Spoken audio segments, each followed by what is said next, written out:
Gate के बाहर एक फटे पुराने कपड़ों में लड़का कंपनी के गार्ड से बार बार कह रहा था, बस एक बार बात करने दो साहब, मुझे अंदर जाना है। गार्ड ने उसे धक्का दिया, भाग यहाँ से, भीख मांगने आया है। मालिक की कंपनी है, कोई धर्मशाला नहीं। लेकिन किसे पता था, उसी कंपनी की एक खिड़की से कोई लड़की उसे रोज देख रही थी और कुछ ही हफ्तों में उस गरीब लड़के से मोहब्बत कर बैठेगी। यह कहानी एक ऐसे प्यार की है जो अमीरी गरीबी से ऊपर उठकर इंसानियत और जज्बातों में पनपता है और जिसने सबको चौंका दिया। एक लड़का था जिसका नाम था अमन। उम्र 22 साल, पढ़ा लिखा था, लेकिन हालात ने उसे सड़क पर लाकर खड़ा किया।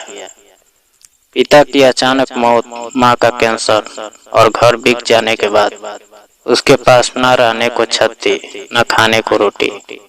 लेकिन एक सपना था, एक जिद थी, अपनी काबिलियत से कुछ करके दिखाना। अमन के पास एक फाइल थी, अपने बनाए हुए मोबाइल एप्लीकेशन का डेमो। उसे उम्मीद थी कि अगर किसी कंपनी तक उसका आइडिया पहुंच जाए तो शायद जिंदगी बदल जाए। हर रोज वो मेहरा टेक्नोलॉजी के गेट पर आता, क्योंकि ये वही कंपनी थी जहां देश के सबसे बड़े इनोवेशन प्रोजेक्ट्स बनते थे। लेकिन हर दिन गार्ड उसे भिखारी समझकर भगा देता था। दोस्तों, अगर ये कहानी दिल को छू रही हो तो बस एक छोटा सा काम कर दीजिए। वीडियो को लाइक करें, चैनल को सब्सक्राइब करें और कमेंट में बताएं कि आपको सबसे ज्यादा क्या पसंद आया। आपका एक शब्द हमारे लिए बहुत खास है। वही एक खिड़की से रोज उसे देखती थी आरुषि। आरुषि मेरा कंपनी के मालिक की इकलौती बेटी थी। सॉफ्टवेयर इंजीनियर थी, लेकिन दुनिया की भीड़ से दूर अपने लैपटॉप और किताबों में खोई रहती थी। एक दिन उसने अमन की आंखों में एक अलग सी चमक देखी। न वह नजरें चुराता था, न झुकाता था। उसके पास पैसे नहीं थे, लेकिन आत्मसम्मान की कोई कमी नहीं थी। आरुषि ने दिलचस्पी ली।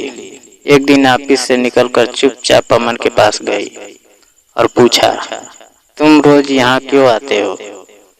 अमन थोड़ी देर चुप रहा, फिर बोला, क्योंकि मुझे यकीन है मेरा आइडिया किसी दिन इस कंपनी को भी बदल देगा। बस अंदर तक पहुंचने का रास्ता नहीं है। आरुषि ने उसकी फाइल मांगी। अमन ने एक मामूली सी डायरी और पेन ड्राइव उसे थमा दी। इसमें सब कुछ है, मेरी मेहनत, मेरा सपना। आरुषि ने घर जाकर सब कुछ देखा। शुरू में उसे लगा कि शायद ये कोई औरों जैसा मामला होगा, लेकिन जब उसने एप्लीकेशन का प्रोटोटाइप देखा तो वो दंग रह गई। ये एप्लीकेशन ग्रामीण क्षेत्रों में बिना इंटरनेट के भी शिक्षा देने में सक्षम था। AI, ऑफलाइन डेटा मैनेजमेंट और सरल इंटरफेस सब कुछ था। आरुषि को यकीन नहीं हुआ कि कोई बिना साधन, बिना मदद इतना अद्भुत कुछ बना सकता है। अगले दिन उसने अमन से फिर मुलाकात की और कहा, तुम्हें मौका मिलेगा, लेकिन एक शर्त है। अमन ने चौंक कर देखा और बोला, क्या शर्त है? लड़की ने कहा, तुम्हें मुझ पर भरोसा करना होगा और थोड़ा खुद पर भी। अब आरुषि हर रोज अमन से मिलती।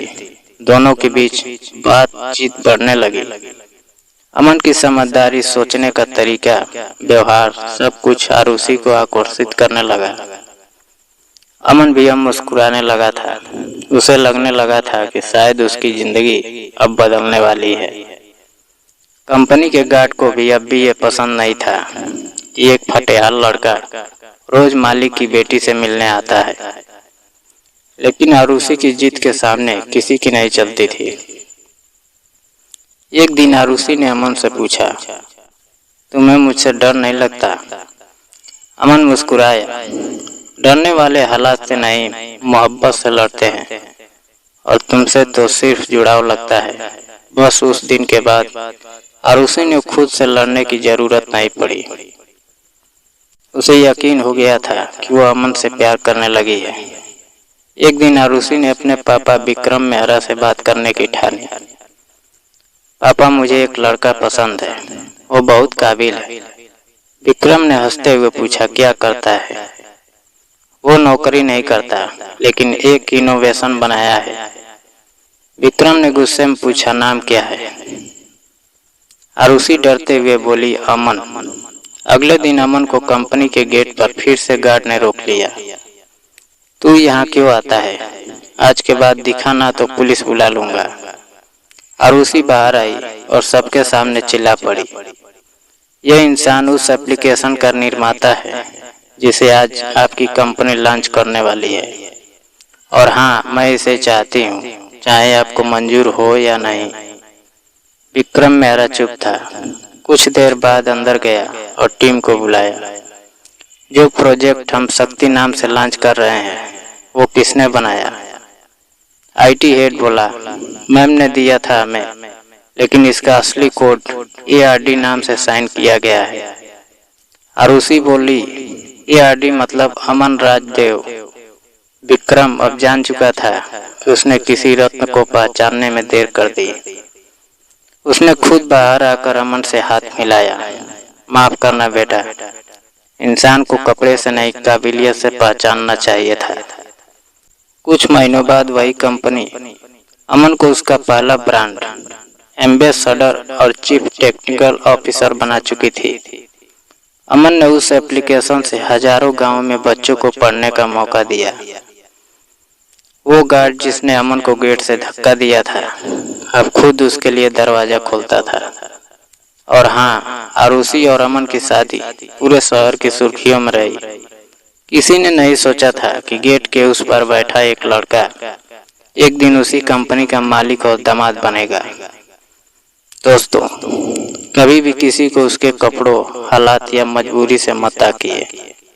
असली पहचान उसके जज्बे, उसकी मेहनत और उसके इरादों में होती है। और मोहब्बत वो अमीरी गरीबी नहीं देखती, सिर्फ दिल देखती है।